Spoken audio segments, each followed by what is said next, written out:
Recently बहुत सारी queries आ रही थी कि आईसीआई का स्टडी मैट हम ऑर्डर करें या नहीं करें. So for that we need to analyse each and every subject की ईच एंड एवरी सब्जेक्ट में स्टडी मैट कितना ज़्यादा इंपॉर्टेंट है, रेफर करना चाहिए नहीं करना चाहिए. So let us discuss this topic in detail.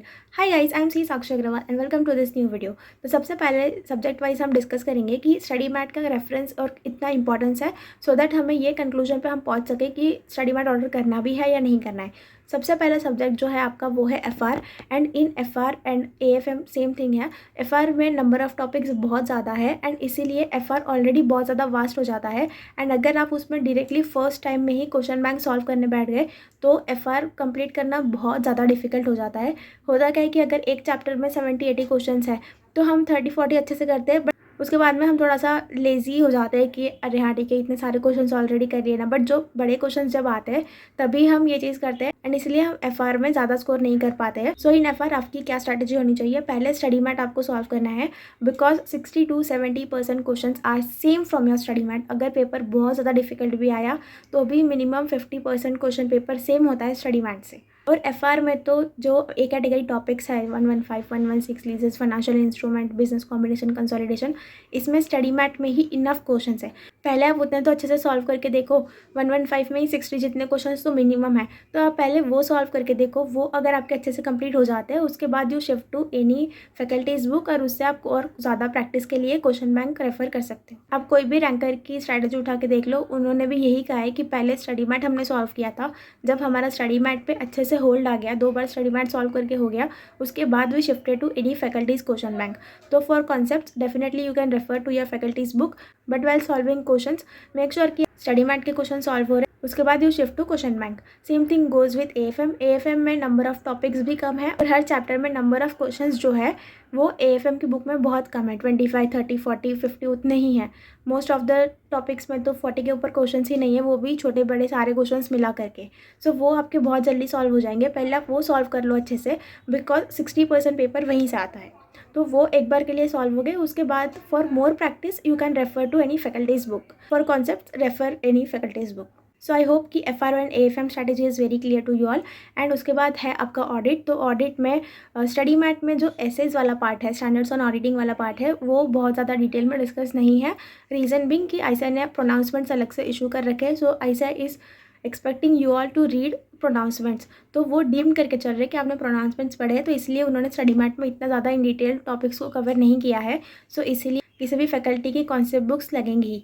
So in audit for concepts and question दोनों के लिए आप किसी भी फैकल्टी का बुक रेफर कर सकते हो बिकॉज क्वेश्चंस भी आईसीआई के स्टडी मैट में कम है.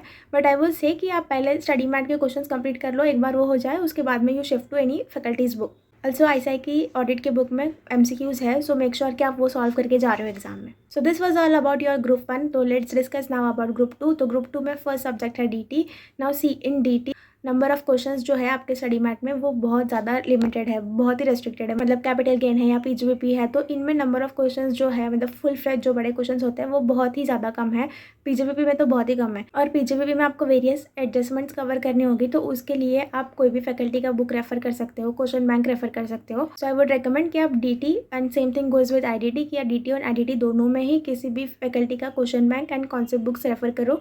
रीज़न टू इट इज़ कि एफआर और एएफएम में आप पास्ट अटेम्प्ट के पेपर्स उठा के सॉल्व कर सकते हो, बट बिकॉज डीटी और आईडीटी दोनों में एडजस्टमेंट्स होते हैं तो आप वो चीज़ नहीं कर सकते हो कि मैंने 2023 या 2024 का पेपर उठा के अब स्टार्टेड सॉल्विंग. तो ये चीज़ डीटी एंड आईडीटी में पॉसिबल नहीं है. सो मेक श्योर कि आप वेटेज जो है वो आईसीआई का रेफर कर रहे हो, बट बुक्स आप कोई भी फैकल्टी का question bank and concept book refer कर सकते हो. So I hope these things are very clear. Now talking about IBS. So IBS में ICAI ने 50 केस स्टडीज़ इशू कर रखी है, तो वो तो आपको करनी ही करनी है. बट साथ साथ में मई और नवंबर 24 का जितना भी मटेरियल है, मतलब कि एक्स्ट्रा में आया था MTPs, RTPs and main exam paper, तो ये सारे जो केस स्टडीज़ थे वो भी आपको रेफ़र करने होंगे. सो इधर आप स्टडी मैट, MTPs, RTPs ये सब अलग से कर लो, या फिर आप किसी फैकल्टी ने जिसने कंबाइन कर रखी है सारी चीज़ें आप वो रेफ़र कर सकते हो. बिकॉज उसमें पढ़ने जैसा तो अलग से कुछ भी नहीं है, सिर्फ आपको केस स्टडीज़ ही है जो देख के समझना होगा कि किस तरीके से क्वेश्चंस पूछे जाते हैं. सो फॉर दैट यू कैन इधर रेफ़र सेपरेटली तीनों चीज़ें अलग अलग, मतलब कि स्टडी मैट, फिर मई 24 की चीज़ें, नवंबर 24 की चीज़ें, या फिर किसी फैकल्टी ने सब कुछ ही साथ में करके दिया है ऑलरेडी, तो आप वो भी रेफ़र कर सकते हो. No problem in that. So after this analysis we come to the conclusion that ordering study mat specially for group 1 is very very important.